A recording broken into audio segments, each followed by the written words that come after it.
Assalamualaikum warahmatullahi wabarakatuh. Bertemu kembali dengan Krishna Zia. Baik anak-anak, kita awali pertemuan pada pagi hari ini dengan lafal basmalah bersama. Bismillahirrahmanirrahim. Baik, pada kesempatan yang baik ini Pak Krishna akan menyampaikan materi bahasa Indonesia. Topiknya masih sama, yaitu tentang puisi. Baik anak-anak, kalau kemarin kita mempelajari subtema 1, pada hari ini kita mempelajari subtema 2 tentang hebatnya cita-citaku. Sudah buat puisi ya anak-anak ya, ada beberapa sudah dikumpulkan.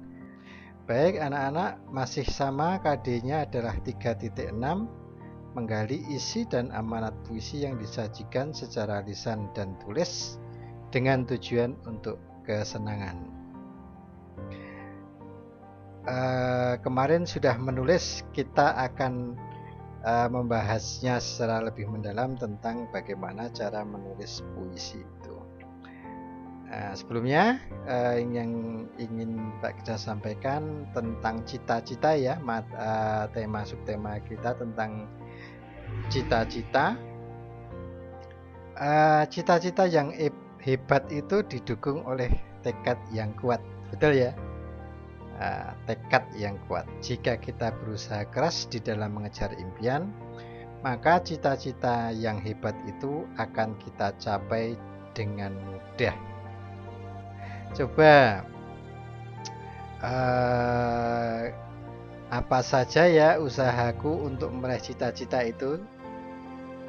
Usaha-usaha yang dapat kita lakukan agar cita-cita kita itu dapat kita capai atau kita raih. Apa kira-kira? Yang pertama?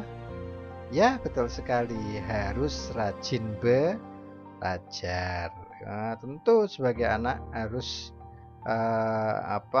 sebagai siswa ini harus rajin belajar materi-materi yang disampaikan di sekolah maupun belajar materi-materi yang berada di dalam kemasyarakatan. Yang kedua apa kira-kira? Selain belajar, ya berdoa ini ya. Kemudian selain berdoa, kita juga harus menjalankan ibadah wajib kita. Biasanya kan kita berdoa itu setelah melaksanakan ibadah wajib. Apa ibadah wajibnya? Adalah sholat dan melaksanakan ibadah-ibadah yang disunahkan seperti sholat duha dan sholat sunnah qobliyah maupun ba'diyah itu. Mari anak-anak, kita segera saja mulai pembelajaran pada hari ini, yaitu adalah yang pertama, membuat puisi tentang cita-cita. Kemarin membuat puisi tentang perbedaan, tetapi ada beberapa temanmu yang membuat puisi dengan tema yang berbeda. Ya, enggak apa-apa. Kemudian membuat puisi tentang tokoh. Yang ketiga, memparafrasekan puisi. Apa itu memparafrasekan? Nanti akan kita bahas di poin belakang. Kemudian menulis dan menjelaskan makna puisi. Yang terakhir adalah membaca puisi hasil karya sendiri. Sudah punya puisi toh? Nanti coba dibacakan ya. Baik. Sikap yang kita kembangkan adalah cermat, rasa ingin tahu, dan percaya diri. Baik. Yang pertama, membuat puisi tentang cita-cita. Apa cita-cita kalian? Ini ada disampaikan beberapa cita-cita. Ada pilot. Siapa yang memiliki cita-cita sebagai seorang pilot? Ada? Oke, ada ya. Yang kedua, guru. Yang ketiga adalah perawat. Ada yang punya cita-cita sebagai perawat? Ada. Dokter ini ada perawat dan juga ada dokter. Adakah yang bercita-cita sebagai seorang dokter? Ada juga dokter umum, atau dokter spesialis anak dan spesialis yang lainnya. Baik ya. Pilih salah satu contoh cita-cita di atas. Cari tahu tentang hal yang dilakukan saat seorang menjalani cita-cita tersebut. Cari tahu pula suka dan duka yang mereka alami saat berjuang meraih cita-citanya atau saat ia menjalani cita-citanya. Ya, suka dukanya seorang pilot apa? Wah, sukanya terbang ke sana kemari. Dukanya apa? Resikonya besar, jatuh. Cita-citanya guru. Suka dukanya apa? Sukanya ketemu dengan anak-anak. Banyak hiburan dengan anak-anak, bermain dengan anak-anak. Dukanya apa? Anak-anaknya bandel. Kemudian seorang perawat, suka dukanya apa? Pasti ada, begitu pula dengan dokter. Ini ya.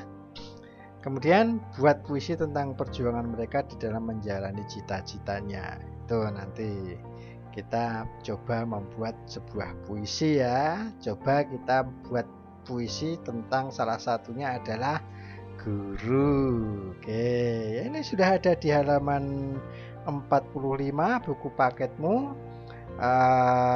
Tentang guru engkaulah cahaya ya.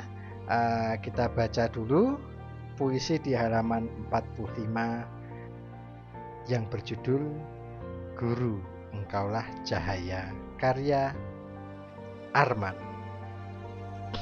Guru, engkau bagaikan cahaya dari segala gelap gulita duniaku. Guru, engkau laksana embun dari gersangnya pengetahuanku. Guru, tugasmu amat mulia. Kau sinari kami dengan ilmu, laksana pelita dalam kegelapan. Guru, takkan kulupakan jasamu. Oke. Itu ya. Puisi karyanya Arman tentang guru. Oke, kita bahas terdiri atas berapa bait puisi tersebut. Itu ya. Ada 4 bait yang ada di sana. Berapa banyak baris pada bait kedua? Ada 3 baris. Dan yang terakhir bercerita tentang apakah puisi tersebut?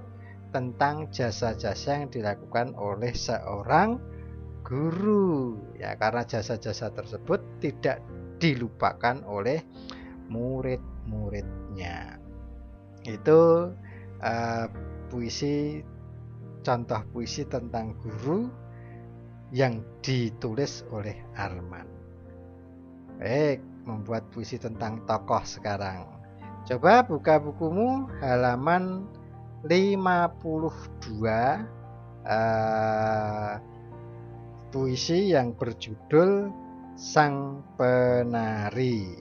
Ini ya.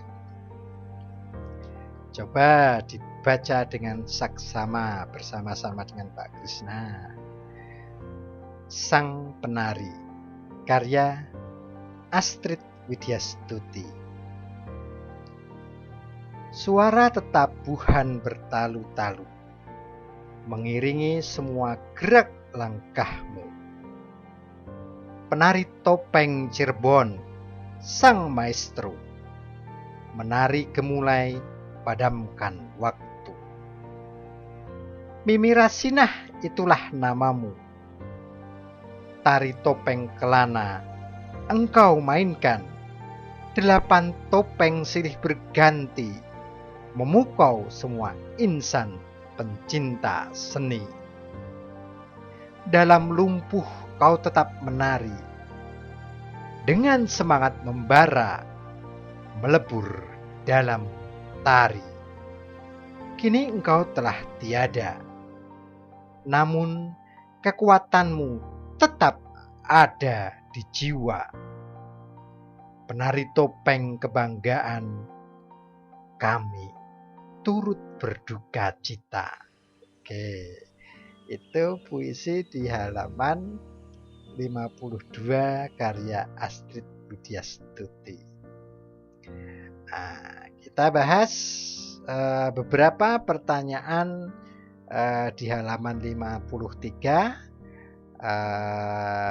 nomor 1 sampai 5 itu ya. Nomor 1 adalah bercerita tentang apakah puisi di atas. Ayo, apa? Ya, betul. Kisah sang penari topeng yang sudah tiada atau sudah meninggal dunia ini ya. Bercerita tentang seorang penari topeng yang sudah meninggal dunia. Yang kedua, menurutmu siapakah Mimi Marsinah? Siapa tadi Mimi Marsinah tadi? Mimi Rasinah itulah namamu. Tari topeng kelana engkau mainkan. Ya, berarti dia adalah seorang penari topeng. Nomor 3, apa sumbangsih? Sumbangsih itu yang diberikan, yang dipersembahkan Mimi Rasinah bagi lingkungannya apa? Membangkitkan semangat apa? Para seniman tari. Ya, dia membangkitkan semangat para seniman tari. Nomor 4, apakah yang dilakukan Mimi Rasinah merupakan hal yang hebat? Berikan alasanmu, hebat enggak yang dilakukan itu? Ya, hebat sekali, ya toh. Dia seorang seniman tari yang apa? Yang memberikan semangat kepada para penari lainnya. Nah, ini sangat luar biasa sekali, dia hebat sekali. Pada baris bait ke berapa itu? 3 itu disampaikan, dalam lumpuh kau tetap menari, dengan semangat membara melebur dalam tari. Ini dalam lumpuh itu tidak bisa berjalan. Orang yang tidak bisa berjalan digambarkan menari, tetapi ini bisa saja sebagai makna kias. Dalam lumpuh kau tetap menari. Maksud dari ini bisa lumpuh sesungguhnya atau bisa lumpuh makna kiasan. Misalnya makna kiasan, yang senang dengan kegiatan menari ini sangat sedikit sekali, hampir tidak ada, sehingga dikatakan bahwa kesenangan dengan tari ini lumpuh, tidak ada yang meminati, itu ya. Tetapi walaupun tidak ada yang meminati, tidak ada yang melihat, tidak ada yang menyenangi, tetapi sang Mimi Rasinah ini tetap eksis di dalam menampilkan tarian topengnya. Itu ya, itu salah satu bahwa alasan bahwa Mimi Rasinah ini melakukan hal yang sangat hebat, sangat luar biasa. Yang terakhir, apa yang terjadi jika para maestro tari seperti Mimi Rasinah patah semangat dan meninggalkan keinginannya menjadi penari? Apa yang terjadi? Ya, kemungkinan akan istilahnya itu punah lah. Tidak ada orang yang menari lagi, tidak ada yang mengajarkan, maka ilmu tentang menari ini bisa saja terjadi kepunahan atau hilang dari permukaan bumi. Oke, itu ya tentang puisi sang penari. Berikutnya adalah membuat puisi tentang tokoh. Buatlah puisi karya sendiri. Puisi terdiri atas 3 bait. Setiap bait terdiri atas 3-4 baris. Perhatikan keseragaman rima yang kamu gunakan agar puisi lebih indah didengar. Pilihlah satu tokoh berikut sebagai tema. Ya, tahu enggak ini siapa ini? Ini adalah Didik Nini Towo. Ini adalah seorang penari yang sangat luar biasa. Dia ini laki-laki tetapi sangat istilahnya gemulai sekali di dalam menarikan tarian perempuan. Luar biasa, dan dia biasanya di dalam menarikan pakai karakter dua tokoh ini ya, pakai yang belakang pakai topeng ini. Nah, kemudian berikutnya siapa ini? Nah, ini adalah Ridwan Kamil. Ini seorang arsitektur. Apa arsitektur itu? Tahu enggak arsitektur itu apa? Orang yang merancang bangunan. Bangunan itu dirancang biar istilahnya bagus, bagaimana biar bermanfaat, bagaimana dan biar aman bagi penggunanya, bagaimana. Ini seorang arsitektur. Beliau ini juga sebagai wali kota Bandung ya, sebagai wali kota Bandung dan seorang arsitektur.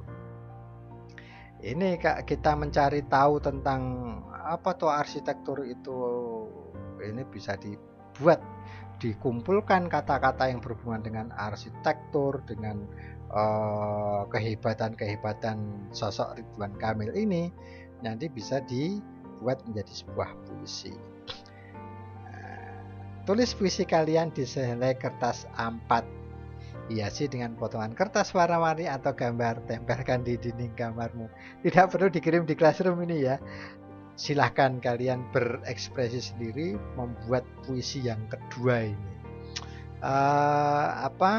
Kemarin Pak Iksan sudah meminta membuat puisi tentang perbedaan, itu sebagai puisi pertama kalian di kelas 4 ini, tentunya di kelas 4 ini. Yang kedua ini silahkan membuat puisi tentang salah satu tokoh. Misalnya kamu milih Didik Nini Tawok ini ya silahkan tentang ini seorang ini basicnya di tari ya, nanti tentang tari ini ya. Mungkin itu yang bisa disampaikan. Selanjutnya adalah mengerjakan soal-soal. Tulislah cara membuat puisi tentang tokoh yang sudah kamu ketahui ya. Ini ya langkah-langkahnya ketika kita akan membuat puisi ini seperti ini. Perhatikan hal-hal di dalam membuat puisi. 1. Menentukan tema, gagasan utama yang mendasari puisi. Tadi misalnya memilih seorang Didik Nini Tawok, seorang penari dua muka ya, yang berhasil hingga tingkat internasional ini ya.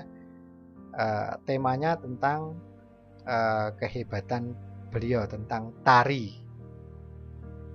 Kemudian mencari informasi pendukung penulisan, yang mendukung penulisan. Informasi tersebut dapat kita peroleh melalui pengamatan. Diamati. Kalau kita belum tidak bisa mengamati ya, yang kita alami jadi penari. Kalau jadi penari itu apa suka dukanya tadi ya. Kemudian kalau kita tidak memiliki pengalaman itu, kita bisa membacanya di dalam media cetak. Seperti apa toh seorang penari itu suka dukanya. Kemudian kendala-kendala di dalam menari apa saja, hal-hal yang berkaitan dengan tarian itu apa saja. Itu dikumpulkan kata-kata itu nanti tulis, dijadikan satu. Kemudian menuliskan segala hal yang dibayangkan. Tulislah semua yang kamu bayangkan di dalam pikiran itu dalam baris-baris puisi. Asal tulis saja, tulis. Nah, kalau sudah terkumpul baru nanti kita memilih kata atau diksi yang tepat. Yaitu wahai sang penari, pujaan hati, gerakanmu sungguh memikat para penggemarmu. Tulis saja nanti, dicarikan kata-kata yang sesuai, ya toh, diksinya itu sesuai tepat dengan, misalnya kalau kita ingin membuat saja atau rima itu nanti dipaskan, istilahnya diganti. Misalnya bisa ya dapat, itu kan ada dua kata, dapat dan bisa. Terakhir pakai kata saya, bisa. kita harus bisa, kita harus dapat, sama saja, dapat melaksanakan atau bisa melaksanakan. Itu ya. Teknik konversi adalah membuat berbagai versi dari kalimat yang dibuat. Tadi kita dapat mengerjakan, kita bisa mengerjakan, ada 2 versi itu ya. Kemudian menggunakan majas dan sajak. Majas ini merupakan cara melukiskan sesuatu dengan jalan menyamakan dengan sesuatu yang lain atau dikiaskan. Misalnya senang, orang yang senang wajahnya berbunga-bunga. Wajahnya berbunga-bunga.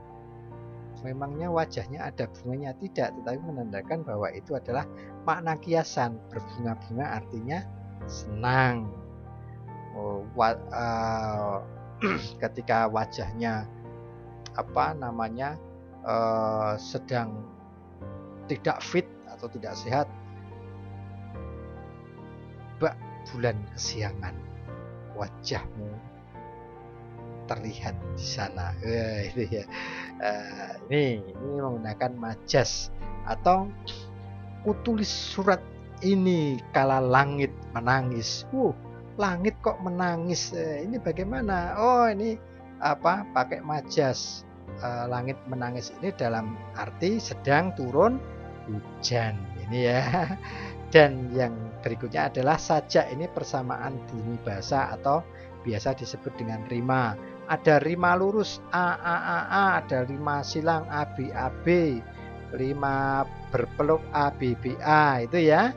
Kemarin sudah kita bahas di pertemuan yang kemarin. Kemudian mencermati dan mengoreksi teks puisi. Pada tahap ini kita memperbaiki dan melengkapi puisi jika dirasa masih belum tepat. Aduh, ini kurang, ini harus diganti nih. Ini direvisi. Jadi ketika kita itu membuat puisi tidak bisa langsung jadi puisi selesai, itu enggak, kecuali memang sastrawan yang sudah hebat. Misalnya dulu sastrawan lama itu Chairil Anwar itu ya, di masa pembangunan ini Tuhan hidup kembali. Ini tentang Chairil Anwar. Misalnya lagi Sapadi Djoko Darmono itu tentang hujan bulan Juni. Atau apa itu ya, metamorfosis itu ada, bisa. Kalau berhubungan dengan IPA, metamorfosis.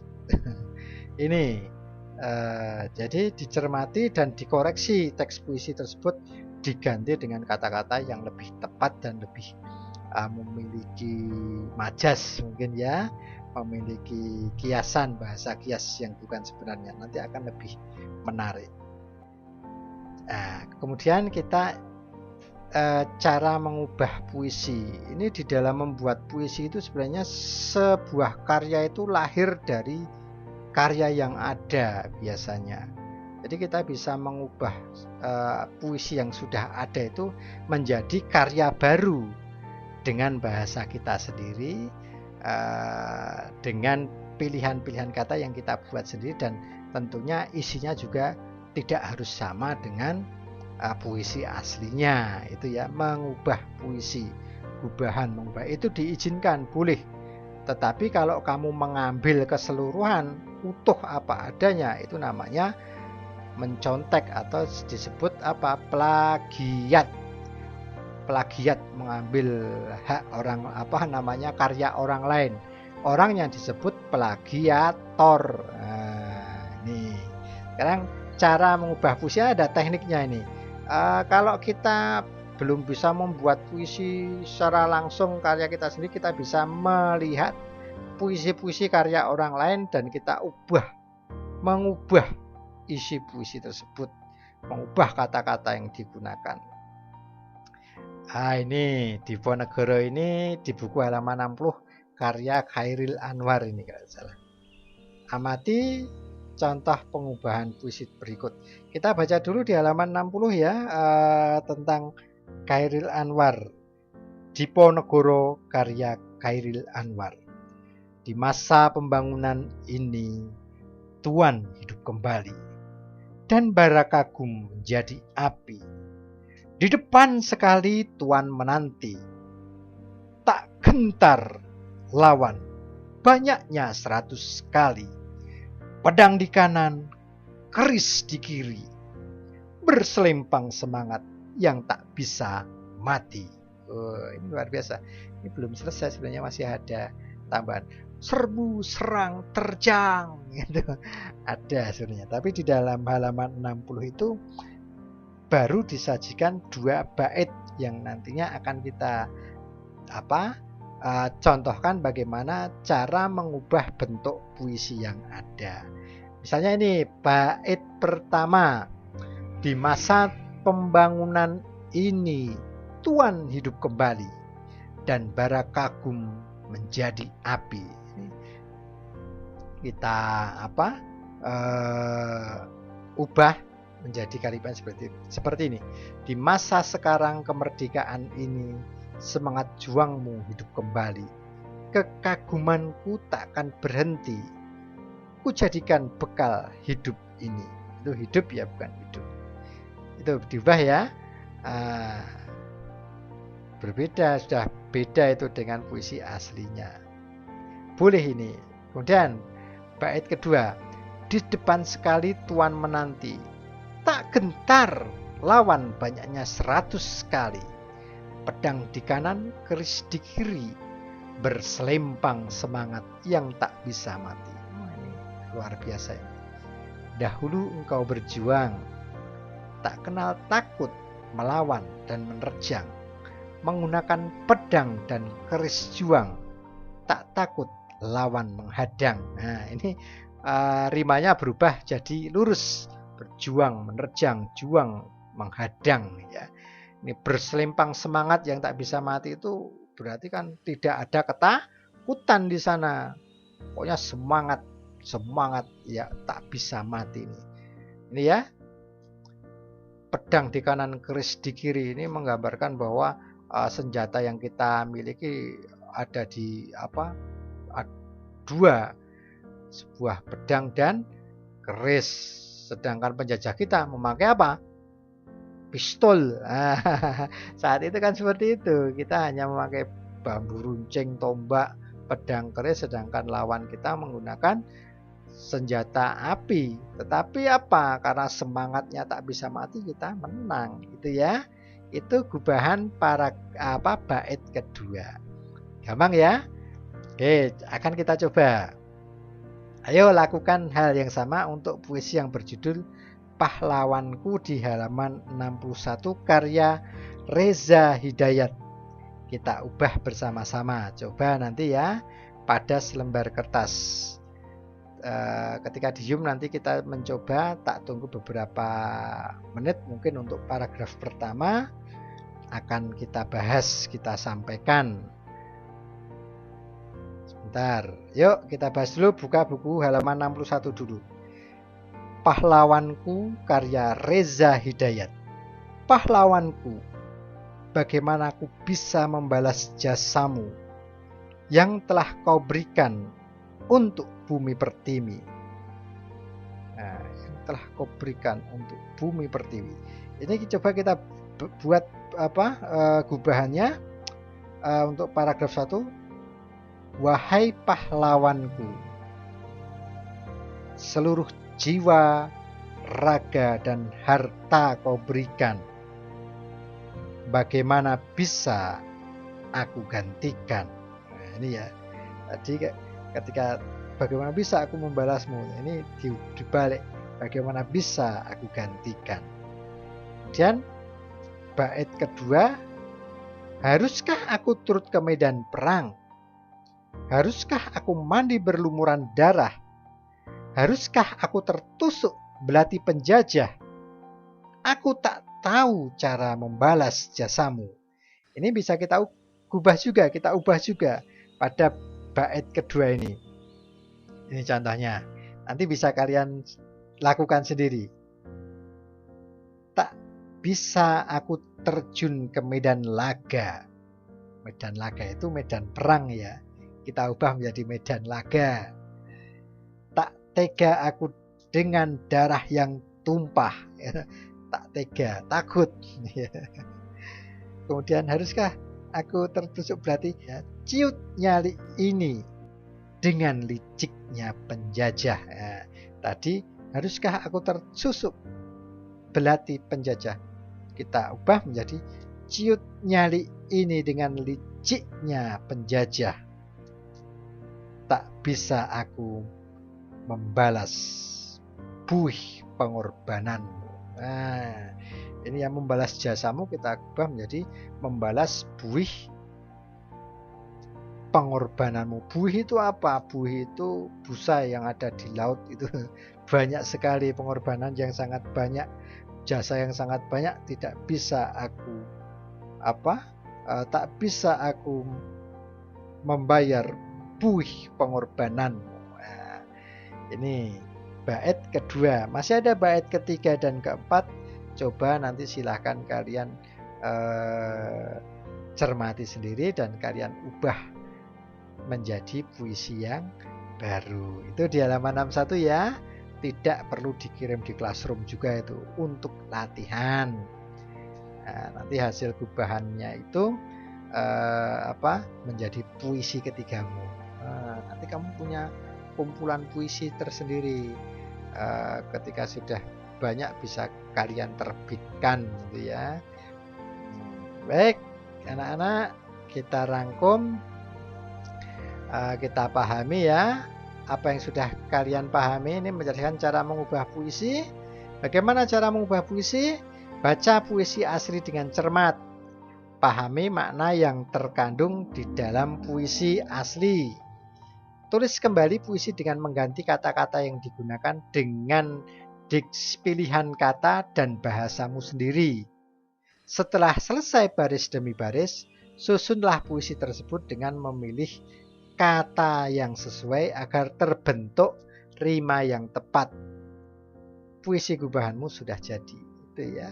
Oke, gampang sekali di dalam mengubah puisi. Gitu. Berkarya ya. Apa itu? Memparafrasekan puisi. Tadi mengubah puisi. Materi berikutnya adalah memparafrasekan. Apa itu parafrase? Parafrase itu adalah mengubah bentuk puisi menjadi bentuk prosa atau cerita. Cara yang dapat kita lakukan untuk memahami makna puisi adalah membaca berulang-ulang puisi tersebut dan menentukan tema di dalamnya. Diulang-ulang. Tidak hanya sekali dua kali tapi sampai tahu temanya apa, maknanya apa yang ada di sana. Kemudian yang kedua, mengubah puisi menjadi prosa atau karangan yang bebas. Karangan bebas yang disebut dengan memparafrasekan puisi. Baik, coba buka buku paket halaman 67. Sudah ketemu 67? Baik, di situ ada puisi yang berjudul Tanah Surga Wairebu. Wairebu. Tanah Wairebu. Beragam kebahagiaan telah mengakar di sana. Tanah surga yang lama dirindukan. Alamnya, keramahan penduduknya, bahkan kekayaan sumber daya alamnya. Semua terjaga seakan tak menerima pergerakan zaman. Tanah Wairebu. Burung bercengkrama penuh canda. Orang-orang bergotong royong membantu sesama.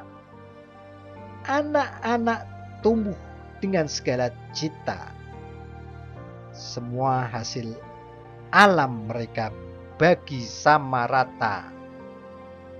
Udara segar selalu ada pada pagi hari. Seakan tak pernah rela apabila dicemari. Kupu-kupu pun menari indah seakan turut menjaga lestari. Akan aku jaga keindahan Wairebu kini hingga nanti. 3 bait puisi tentang tanah surga Wairebu. Itu ya di buku paket halaman 67 bisa kalian baca. Kemudian Coba kalau kita membuat parafrasenya bait pertama dulu. Itu ya, sudah, ini bait pertamanya. Coba kita buat prosanya. Ini tak pindah dulu. Nah, tanah Wairebo, di Wairebo. Beragam kebahagiaan telah mengakar di sana. Kita dapat menemukan kehidupan yang rukun dan damai antar warganya. Kebudayaan yang tetap terjaga, penduduknya yang sangat ramah, serta sumber daya alamnya yang luar biasa menjadi daya tarik tersendiri. Kondisi alam di Wairebo tidak terpengaruh oleh modernisasi. Tadi kata apa ya? Tidak menerima pergerakan zaman. Nah, zamannya sekarang kan sudah maju. Tapi sana tidak terpengaruh oleh modernisasi dari luar. Seluruh masyarakat senantiasa menjaga keaslian budaya mereka. Ya, itu ya pengembangan dari kalimat baris terakhir ini, tidak menerima pergerakan zaman. Ini tidak terpengaruh oleh modernisasi dan masyarakatnya senantiasa menjaga keaslian budaya mereka. Itu mengubah bentuk prosanya. Gampang ya? Coba kamu buat sendiri itu nanti untuk paragraf untuk bait 2 menjadi paragraf 2, bait 3 menjadi paragraf ketiga. Mudah ya untuk memparafrasekan sebuah puisi. Ya, merangkum apa yang kita lakukan, yang kita pahami tadi. Memparafrasekan puisi karangan pribadi, itu ya. Parafrase puisi itu mengubah bentuk puisi menjadi prosa atau cerita. Baca puisi dengan cermat, buat kalimat yang tepat berdasarkan baris puisi. Satu baris puisi dapat dikembangkan menjadi beberapa kalimat. Masukkan unsur cerita dalam karanganmu. Ada unsur waktu, ada latarnya, mungkin tambahi tokohnya. Itu. Kemudian baca kembali hasil parafrase yang kamu buat. Yang terakhir melakukan pengeditan agar lebih enak dibaca. Itu ya cara memparafrasekan. Berikutnya adalah menjelaskan makna puisi. Ada puisi di halaman 72 tentang seorang astronot itu ya, menjelajah luar angkasa, terbang ke langit lepas, lebih tinggi daripada burung dan pesawat. Roket berbicar, benderang menyilaukan, memekakkan. Ada suara memekakkan. Kudambakan jadi astronot, memakai baju angkasa, mengenakan helm berudara. Coba kita makna bait pertama dulu. Bait pertama itu tentang menjelajah luar angkasa, terbang ke langit lepas. Maknanya apa? Aku ingin menjadi astronot yang dapat terbang ke luar angkasa. Pesawat biasa atau burung pun tidak dapat pergi ke sana. Aku akan menggunakan roket dengan suaranya yang bergemuruh dan apinya yang berkobar menyilaukan mata. Ini maknanya tentang keinginan seseorang menjadi seorang astronot. Kemudian bait kedua, aku ingin sekali menjadi seorang astronot. Aku akan mengenakan baju luar angkasa dan helm yang di dalamnya berisi oksigen sehingga aku bisa bernafas. Baik, berikutnya makna penggalan puisi berikut nih. Meski kau tak harum mewangi seperti melati, namun kelopakmu cerah berseri, seolah ingin menyambut pagi. Bunga matahari warnamu mencerahkan hati. Apa maknanya? Warna kelopak bunga matahari sangat indah, walaupun tidak memiliki aroma yang wangi. Intinya apa? Setiap bunga memiliki keunggulan masing-masing kalau bunga. Tapi kalau manusia ya setiap manusia, setiap orang memiliki kelebihan dan kekurangan. Ada yang memiliki pintar di matematika, ada yang pintar di IPA, ada yang pintar di bahasa Indonesia dan lain sebagainya. Ini ya maknanya seperti itu. Berikutnya membaca puisi karya sendiri. Yuk mendeklamasikan puisi yang pernah kamu buat. Video ini silahkan dikirim pada minggu ketiga besok ya. Kamu mendeklamasikan puisi hasil karyamu. Bagaimana cara mendeklamasikan itu nanti? Ini ya. Sapa penonton sebelum memulai deklamasi, biasanya dengan salam. Assalamualaikum warahmatullahi wabarakatuh. Diponegoro. Ya. Sebutkan judul dan nama pengarang. Karya Khairil Anwar. Ya. Nah, karyamu ya karyamu sendiri, siapa namamu sampaikan. Memperhatikan intonasi, tinggi rendah nada, tempo, kecepatan, cepat lambatnya. Itu ya. Cepat lambatnya, kemudian irama panjang pendek bunyi yang disuarakan, kemudian pelafalan, pengucapan kata demi kata itu harus jelas. 4. Puisi yang dideklamasikan sebaiknya dihafalkan sehingga tidak perlu membawa teks, tetapi ya boleh membawa teks, itu boleh saja, tapi alangkah bagusnya ketika sudah hafal, sudah menguasai, itu nanti akan lebih percaya diri. Yang kelima, perhatikan penggunaan jeda. Jeda itu berhenti sejenak, berhenti untuk bernafas, ya, berhenti pergantian bait, dan berhenti ketika selesai. Kemudian 6, pastikan ekspresi dan mimik wajahmu sesuai dengan isi puisi. Mimik wajah ketika senang ya senang, ketika bersemangat ya tunjukkan dengan ekspresi wajah yang ada. Kemudian sampaikan puisi ini dengan penuh percaya diri. Buka mulutnya. Di masa pembangunan ini Tuhan hidup kembali dan barak kagum kini menjadi api. Kemudian yang terakhir, ucapan salam penutup kepada penonton setelah penampilan deklamasi puisi selesai. Itu ya, berkaitan dengan cara mendeklamasikan puisi. Sudah selesai anak-anak. Pada kesempatan ini kalian tadi menulis beberapa puisi yang bisa kalian tulis, tidak perlu dikirim di Classroom.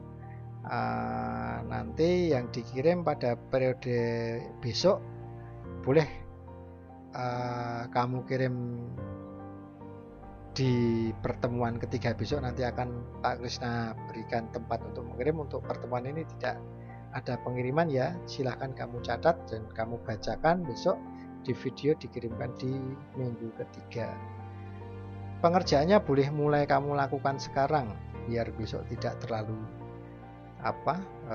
padat tugasnya. Mungkin itu yang bisa kami sampaikan. Pak saya sampaikan, kurang lebihnya mohon maaf. Assalamualaikum warahmatullahi wabarakatuh.